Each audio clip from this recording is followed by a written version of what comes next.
그 더웠던 8월이 가고 이제 선선한 9월이 되었습니다. 여러분들은 8월을 어떻게 기억하고 계십니까? 저는 한마디로 이렇게 좀 정의를 하고 싶은데 8월은 잠 못 이루는 밤, 이렇게 정의를 내리고 싶습니다.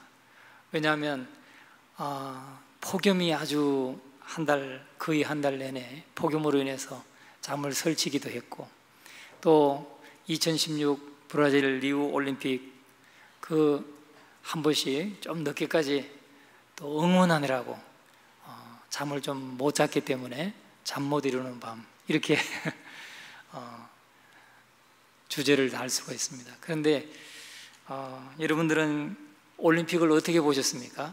올림픽 어느 종목이 제일 재미있으셨고 어느 종목이 가장 좀 응원을 좀 많이 하셨는지요? 저는 오늘 말씀과 관련해서도 그렇지만 정말 박진감 넘치게 또 굉장히 막 손에 땀을 쥐면서 봤던 경기가 하나 있습니다. 그게 뭐냐면 펜싱 경기였습니다. 펜싱.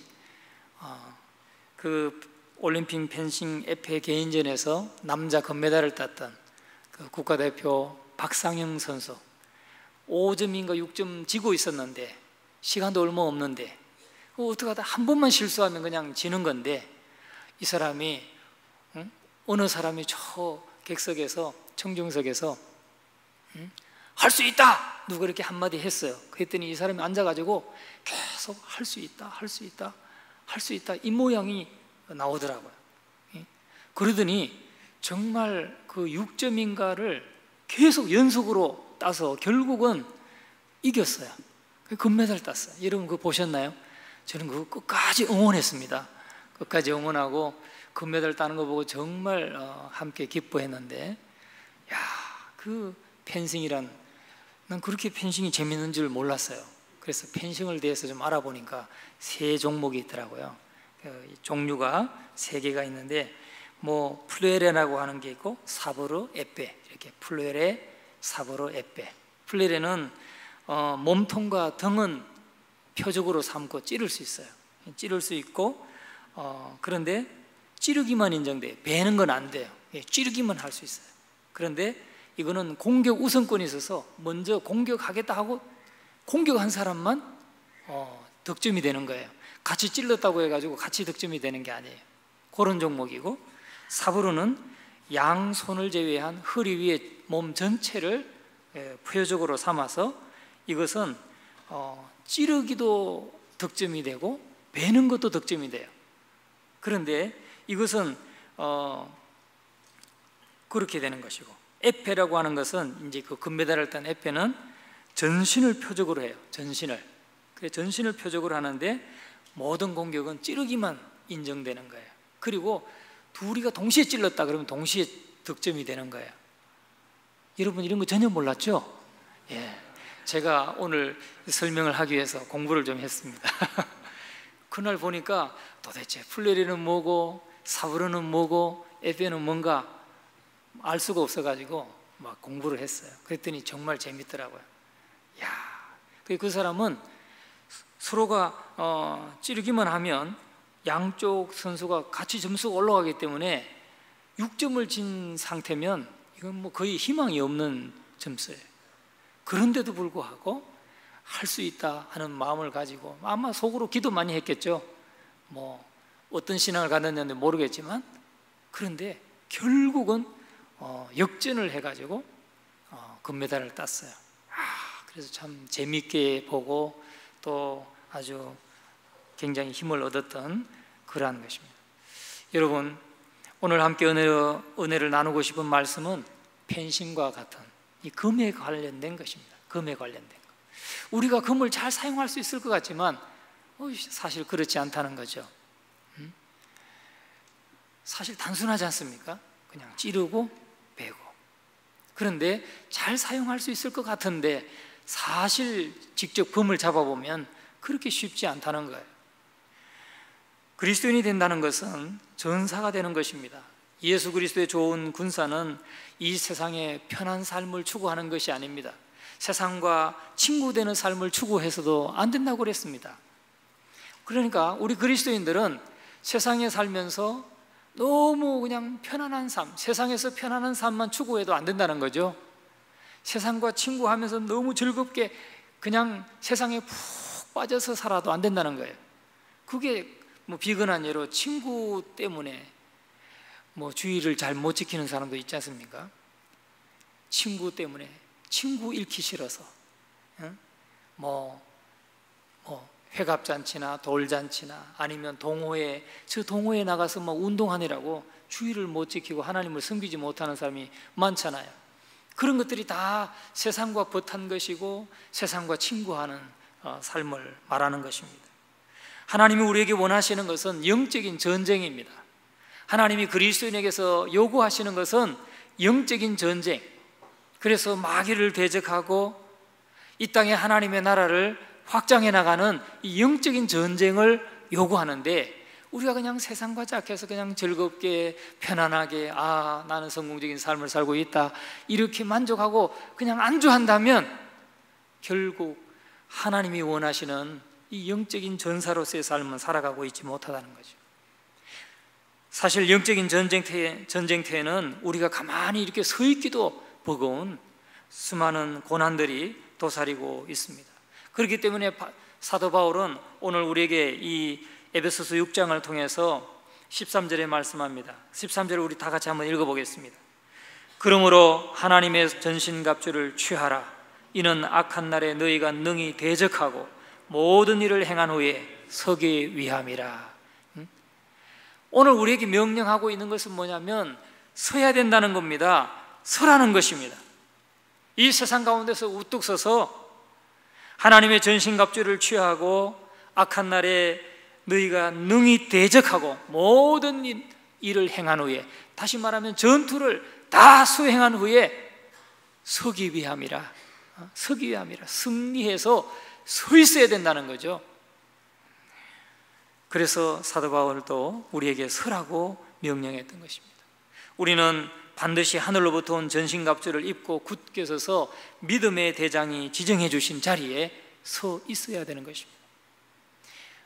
우리가, 여러분도 많은 이 남자분들은 다 대부분 군생활을 했지만 24시간 그러지 않는 게 있습니다. 뭐냐면 경계하는 것입니다. 경계. 그래서 그런 교리가 있죠.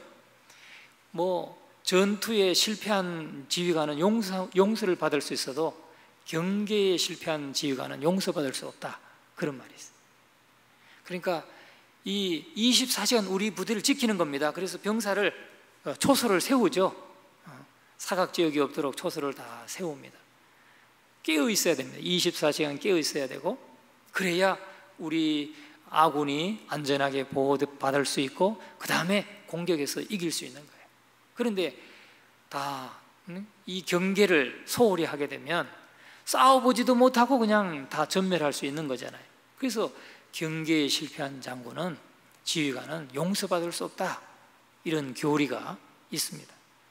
여러분, 우리가 하나님이 하늘로부터 내려온 이 전신갑주를 입고 굳게 서서 믿음의 대장 되시는 예수 그리스도께서 우리에게 지정해 주신 자리에 우리는 자리를 지키고 서 있어야 된다는 거죠. 여러분은 지금 그 자리를 지키고 서 계십니까? 우리는 그 자리를 지키고 서 계셔야 됩니다. 내가 초병이면 초병의 임무를 해야 되고, 또 지휘관이면 지휘관의 임무를 해야 되고, 또 하여튼 각자의 맡은 역할을 지키고 서 있어야 된다는 것이죠. 제가 볼 때 오늘 이 자리에, 이 첫 시간에 나와서 예배하시는 여러분들은 그 자리를 지금 지키고 계시는 것으로 저는 믿습니다. 그래서 그리스도인을 둘러싼 영적인 환경은 바로 전장터라는 사실을 우리는 알아야 된다는 것입니다. 사도 바울은 우리에게 전쟁터에 서 있을 뿐만 아니라 적의 공격에도 저항해야 된다고 말하고 있습니다. 단순히 우리가 방어만 해서도 안 돼요. 그냥 우리 부대를 잘 지키고 경계만 잘했다고 해서 또 되는 게 아니지 않습니까? 적이 이렇게 이쪽으로 공격해 오면 우리도 움직여서 또 방어 진지도 구축하고 또 공격도 하고 해서 적을 섬멸해야 되는 것이죠. 잘 지키고 그냥 제자리만 지켰다고 해서 또 다 되는 것은 아닙니다. 여러분, 우리도 적에게 방어하고 공격을 해야 됩니다. 이 말은 머리를 보호하는 투구만 취할 것이 아니라 적군을 공격할 금도 취해야 된다는 것입니다. 금도 취. 그래서 오늘 본문의 말씀은 구원의 투구와 우리 머리를 보호하는 구원의 투구와 성령의 금, 곧 하나님의 말씀을 가지라, 그렇게 말씀하고 있습니다. 그런데 우리가 이렇게 우리 신앙을 이렇게 돌아보면 그리스도인들이 많은 경우에 수세적인 경향이 있습니다. 그냥 우리가 온유하고 착하고 또 이런 그 말씀을 많이 배우기 때문에 공격한다고 하는 것보다는 덜 수세적인 위치에서 그냥 방어하고 이 자리만 그냥 지키려고 하는 그런 경향이 있는 것을 우리는 이렇게 볼 수 있습니다. 그러나 영적인 전쟁에서는 우리가 공세적이어야 된다는 거죠. 공격적이어야 된다는 거예요. 그러니까 방어했으면 공격할 줄도 알아야 되는데 그 공격 무기가 뭐냐? 우리가 제가 지난번 말씀을 전할 때 방어 무기, 믿음의 방패에 대해서 우리가 함께 생각해 보았는데, 오늘은 어떻게 공격할 것인가, 어떻게 공격해야 되는가, 공격 무기가 뭔가에 대해서, 바로 성령의 검에 대해서 오늘 우리가 함께 은혜를 나누고자 하는 것입니다. 여러분, 많은 사람들이 적과 싸우는 대신에 타협을 하려고 합니다. 지금의 우리 정치, 사회, 우리 사회가 가만 보면은 그 논리에 빠져 있어요. 물론 중요하죠. 타협이 중요하죠. 여러 사람이 함께, 서로 생각이 다른 사람들이 함께 살아가는 것이기 때문에 타협이 참 중요합니다. 타협이 중요하지만 그리스도인에게 있어서 타협은 어떤 선에서 타협해야 될까요? 여러분, 어떤 선에서 타협해야 된다고 생각하세요? 그냥 세상 사람들이 말하는 것처럼 적당히 그냥 서로 나눠 먹기 식으로 서로 만족한 선에서 그냥 타협만 되면 되나요? 저는 그렇지 않다고 믿습니다. 하나님 말씀이 절대적인 기준이고, 그리고 우리는 하나님의 말씀을 끝까지 지켜야 될 영적인 사명이 저는 있다고 믿습니다. 그래서 참 그리스도인들이 이 적과 싸우는 대신에 타협을 하려고 해서는 안 된다는 거죠. 세상의 잘못된 그 하나님 말씀과 대적되는, 대립되는 그 세상의 조류와 사상들에 우리가 그냥 타협해서 적당히 그냥 편안하게만 살려고 해서는 안 된다는 것입니다. 진짜 그리스도인들은 타협만으로 좋은 결과를 얻을 수 없다는 것을 안다는 것입니다. 진정한 그리스도인은 우리가 세상과 타협만 해서는 이 좋은 결과가, 승리가 있을 수 없다는 것을 잘 알고 있습니다. 승리는 오직 전쟁을 통해서만 얻을 수 있기 때문에 싸워서 쟁취해야 되는 거죠. 승리는 그저 위기를 넘기기 위해서 자신을 속이는 말을 거룩한 혀를 가진 사람들에게 어울리지 않습니다. 사탄은 거짓의 압입니다. 사탄은 거짓의 압이고, 그의 무리는 애매모호한 말로 사람을 속이는 것을 아주 잘하죠. 그런데 우리 그리스도인들은, 그리스도를 따르는 사람들은 그런 걸 별로 좋아하지 않습니다. 정말 하나님 말씀이 우리가 따라야 될 우리 삶의 규범이고 최고의 규범인 것입니다. 그래서 우리는 사탄과 평화로운 관계를 유지하면서 그들로부터 무언가를 얻고자 한다면 그 결과가 무엇인가? 그 결과는 결국은 부끄러운 밖에 없다는 거예요. 치욕밖에 남지 않는다는 거죠. 사탄과 타협에서는 결코 좋은 결과를 낳을 수 없다는 것입니다. 우리 대장 되신 예수님은 우리에게 사탄과 휴전협정을 맺거나 그에게 양보하라고 말씀하지 않았다는 것이죠. 사탄과 타협하라고 이 땅에 우리는 보내진 것이 아닙니다. 사탄을 멸하라고 우리에게 말씀하셨고, 또 대적하라고 말씀하셨지 적당히 타협하라고 말씀하지 않았다는 거예요. 우리가 사탄에게 조금이라도 양보하게 되면 온 세상이 악에게 그만큼 양보하는 것이고 선한 가치를 잃어버리게 되는 것입니다. 그래서 요즘에 보면 그렇지 않습니까? 포스트 모더니즘이라는 게 바로 그런 거 아닙니까? 세상은 절대적인 것을 허물어 버려요.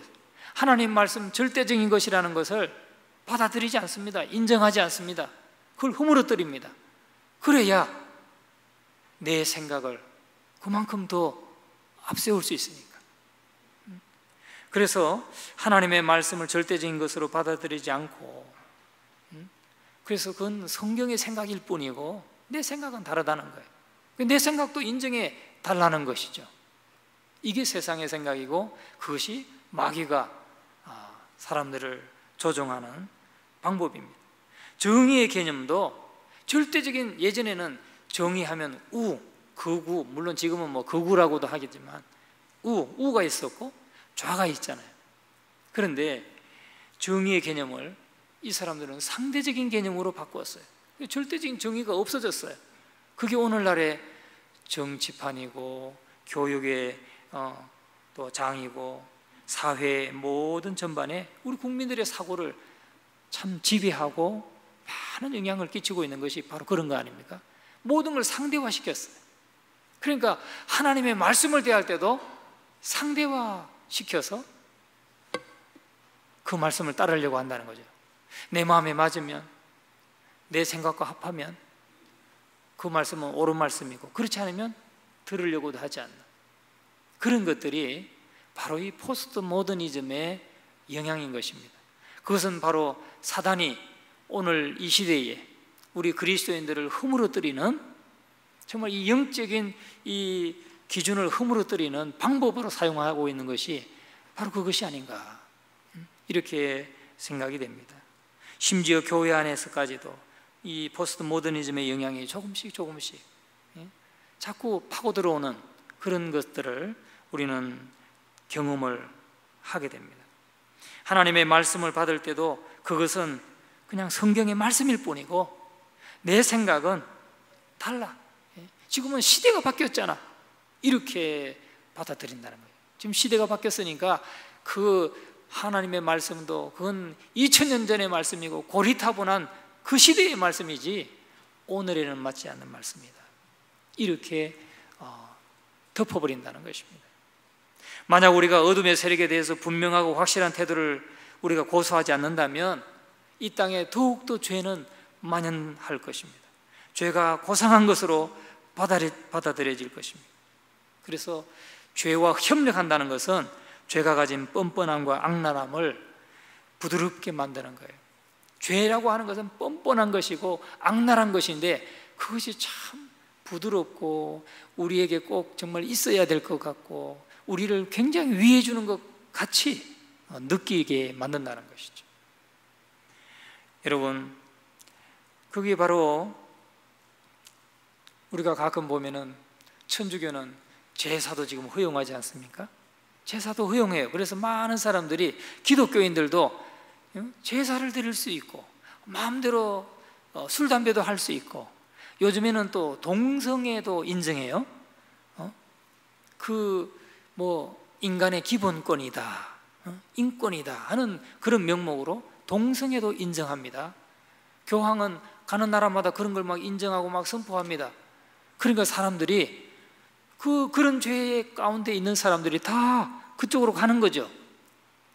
우리가 그걸 부루할 건 아닙니다. 왜냐하면 다 그냥 그들은 그렇게 제가 믿기는 그냥 다 하나님 나라에 들어가지 못하고 지옥에 가야 될 그런 것으로 보기 때문에.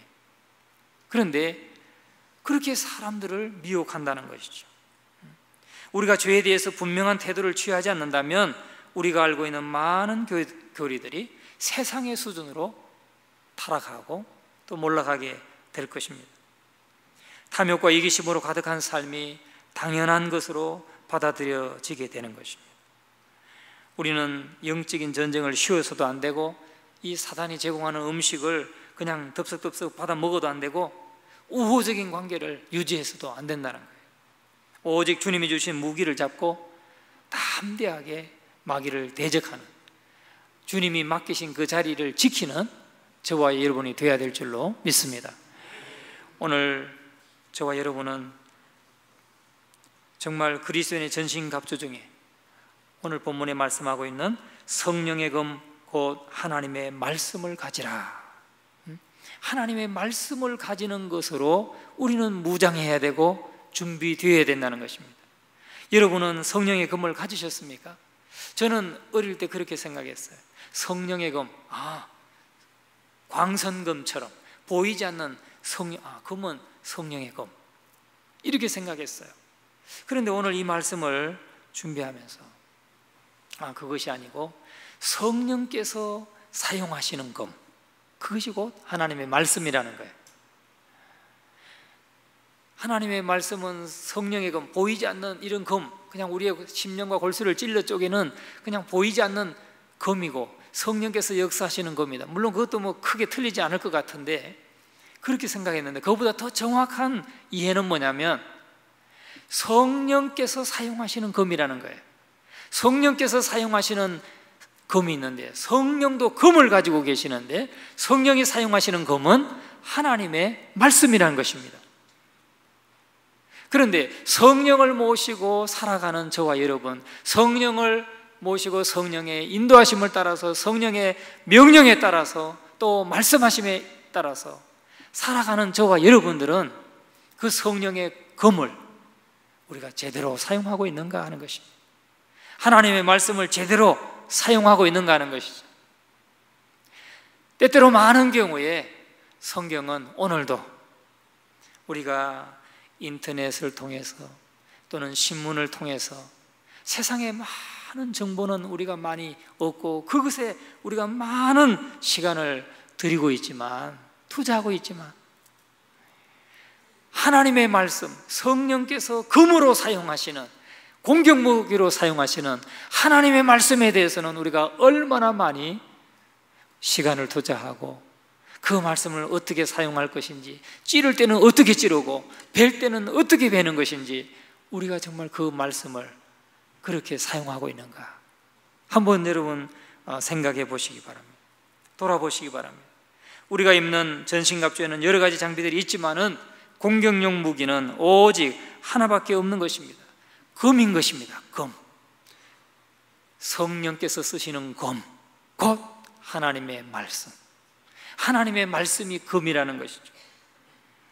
로마 군인들은 창과 금을 가지고 있었습니다. 오른손에는, 왼손에는 방패를 가지고 오른손에는 창을 들고 허리에는 금을 찼습니다. 그런데 바울 사도는 오늘 여기에서 우리의 공격 무기로 창보다도 우리가 손에 쥐고 계속해서 공격하고 막고 공격할 수 있는 금을 유일하게 말씀하고 있다는 것입니다.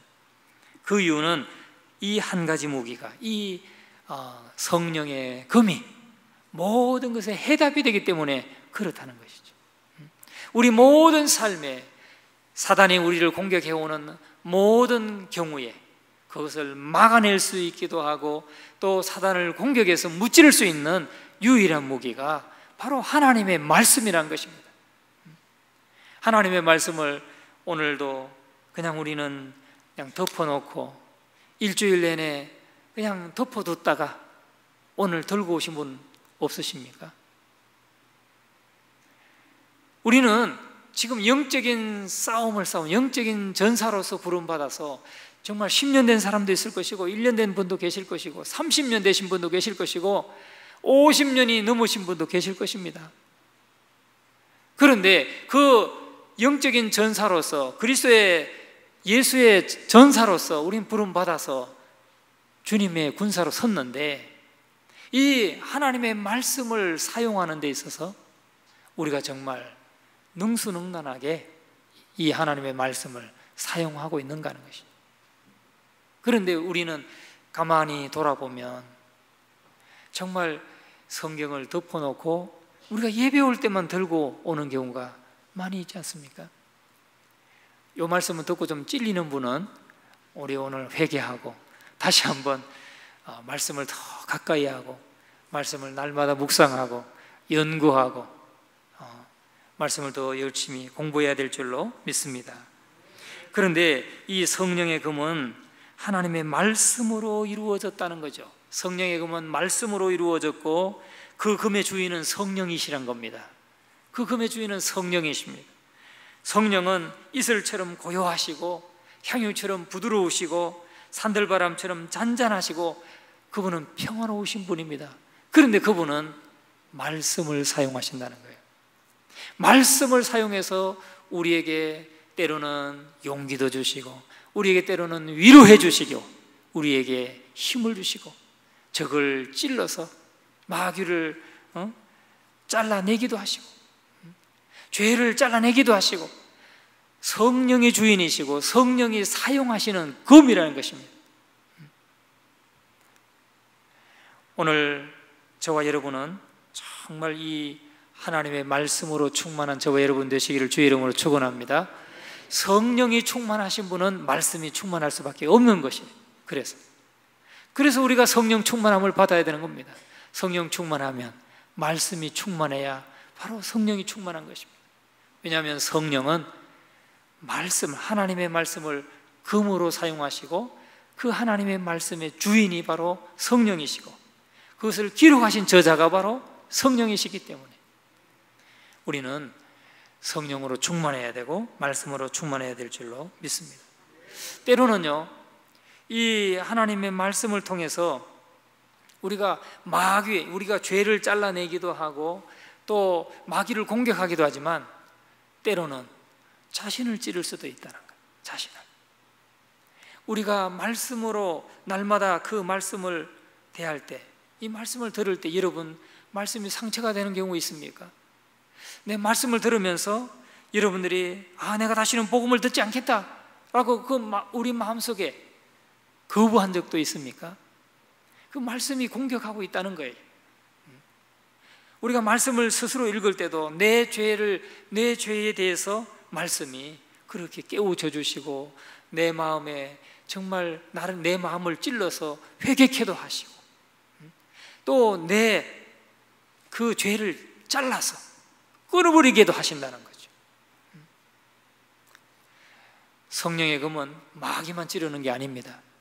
바로 그 마귀의 영향받고 있는 저와 여러분도 공격하셔서 정말 우리 안에서 모든 죄는 몰아내게 하시고 죄는 벗어버리게 하시고 더욱더 성결하게 말씀으로 우리를 세워가신다는 사실입니다.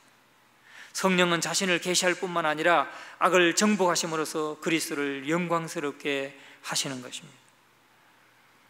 성령은 바로 쇠로 만든 금을 사용하시는 것이 아니라 바로 하나님의 말씀을 금으로 사용하신다는 사실을 여러분 꼭 기억하시고 바로 이 영적인 무기를 오늘 저와 여러분도 가지시기를 주의 이름으로 축원합니다.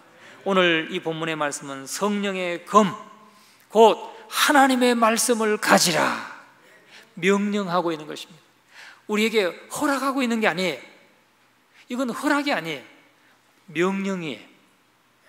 성령의 검을 네가 가져도 된다 이 말씀이 아닙니다. 성령의 검을 가지라고 우리에게 명령하는 거예요. 우리가 군대 가면요 가장 먼저 전투복을 이렇게 지급받습니다. 제일 먼저 전투복 지급받고 전투화 지급받고 뭐 이렇게 철모도 지급받고 제일 먼저 지급받아요. 그리고 총을 지급받습니다. 총은요 그 사람이 군생활 끝날 때까지 그 총을 잘 유지하고 관리해야 돼. 잘 닦아야 돼요. 한 번은 저희도 훈련을 받을 때만 총을 지급받았어요. 군종 목사 신부 법사는 총을 지급받지 않는데 훈련 받을 때는 군인의 훈련을 받을 때는 총을 지급받고 훈련을 받았어요. 그걸 메고 다닐 때는 꼭 어디 메뚜기 잡는 총 같더라고요. 장난감 같았어요. 그래가지고 행군을 하는데 막 한날은 비가 엄청 오는데 그냥 행군을 했더니 이렇게 수입한다고 그러거든요. 병기 수입한다고 그래요. 그 안에 녹슬지 않도록 기름을 이게 닦고 하는데 한날은 그 행군을 갔다가 하룻밤을 그냥 밤에 닦지 않고 잤더니 녹이 확 슬었더라고요. 그래가지고 구대장한테 죽살나게 그냥 기합받고 단체 기합을 받고 아주 고생했습니다. 그걸 잘 관리해야 돼요. 그리고 끝까지 생명과 제2의 생명이라고 그래요. 병기는, 소총은 제2의 생명. 그래서 군번 그 총번도 다 암기해야 되고 자기가 전역하는 날 반납하고 나오는 거예요. 여러분, 우리가 하나님의 말씀, 성령은 하나님의 말씀을 금으로 사용하는데 이 금은 덜 아끼고 닦고 열심히 잘 닦아야 돼요. 관리해야 된다는 거죠. 오늘 저와 여러분도 하나님의 말씀을 덜 가까이 하시고 정말 그 말씀을 더 묵상하시고 또 그 말씀을 더 연구하시고 말씀이 내 삶의 적재적소에 늘 말씀이 기억나도록 가까이 하시는 저와 여러분 되시기를 주의 이름으로 축원합니다. 그래서 우리는 늘 성령께서 이제 그 금을 잘 사용하기 위해서는 어떻게 해야 되겠습니까? 성령의 금법을 배워야 되겠죠. 성령의 금법을 배워야 됩니다. 성령의 금법을 배우기 위해서는 기도해야 되는 것입니다. 훈련 받아야 됩니다. 훈련은 바로 기도에 있습니다. 우리가 하나님 앞에 말씀을 읽고 또 그 다음에는 기도의 시간을 가질 때 늘 하나님 앞에 엎드려 기도할 때에 그 말씀이 생각나게 되고 또 그 말씀을 잘 사용하게 된다는 것이죠. 그러니까 성령의 금법을 배워야 되는데 성령의 금법을 배우기 위해서는 우리는 말씀을 기도하면서 하나님 앞에 나아가야 된다. 기도하면 성령께서 그 금을 잘 사용할 수 있도록 우리에게 가르쳐 주시고 생각나게 하시고 그래서 반드시 승리하게 하신다는 것입니다. 오늘 본문 마지막 우리 13절 다시 한번 마지막으로 한번 읽어보겠습니다. 13절 시작. 그러므로 하나님의 전신갑주를 취하라. 이는 악한 날에 너희가 능히 대적하고 모든 일을 행한 후에 서기 위함이라. 아멘. 오늘 우리들이 성령의 금을 가졌다고 만족할 것이 아니라 그 성령의 금은 우리가 승리하기 위한 것입니다. 승리하기 위한 것이고 그 성령의 금은 성령께서 사용하시는 금인데 바로 하나님의 말씀인데 이 하나님의 말씀을 우리가 늘 능숙하게 사용할 수 있도록 말씀을 가까이 해야 되고 금법은 성령께 나아가서 배워야 된다. 성령께 나아가서 부르짖어 기도하고 정말 그 말씀대로 살려고 몸부림칠 때 성령께서 반드시 승리할 수 있도록 금법을 가르쳐 주시고 승리케 하신다는 것. 그래서 그 결국은 승리해야 된다는 거죠. 서야 된다는 것입니다. 오늘 저와 여러분은 우리의 신앙생활 다 마지막에 정말 주님 앞에 서는 그날에 승리하고 서 있는 그래서 자랑스럽게 영광의 멸관을 받으시는 저와 여러분들 되시기를 주의 이름으로 축원합니다. 기도하겠습니다.